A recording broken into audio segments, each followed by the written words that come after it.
Hello అండి అందరికీ ఈ రోజు అయితే నేను ఛత్తీస్గఢ్లోని భద్రకాళి అమ్మవారి టెంపుల్ దగ్గర ఉన్నాను. ఇక్కడ ఈ రోజు భద్రకాళి అమ్మవారి జాతర జరుగుతుంది. ఇక్కడ ఉన్న భక్తులందరూ అమ్మవారికి బోనాలు సమర్పించడం జరుగుతుంది. మన తెలుగు రాష్ట్రాల్లో అమ్మవారికి బోనాల పండుగ ఎలా చేస్తారో ఇక్కడ ఛత్తీస్గఢ్లో భద్రకాళి అమ్మవారి దగ్గర భక్తులైతే బోనాలు సమర్పించడం జరుగుతుంది.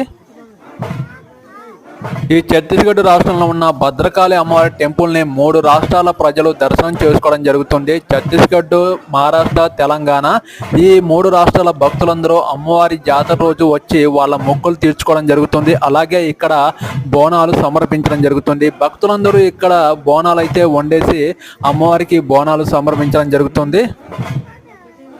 ఇక్కడ ఉన్న భద్రకాళి అమ్మవారు కొండపైన ఉంది. కొండ కింద ఒక చిన్న గ్రామం అయితే ఉంది. ఆ గ్రామం పక్కనే ఇంద్రావతి నది అనేది ప్రవహించడం జరుగుతుంది. అక్కడ నుంచి గంగాజలం తెచ్చి అమ్మవారికి సమర్పించడం జరుగుతుంది. అలాగే ఇక్కడ ఉన్న భక్తులందరూ బోనాలు అయితే సమర్పించడం జరుగుతుంది.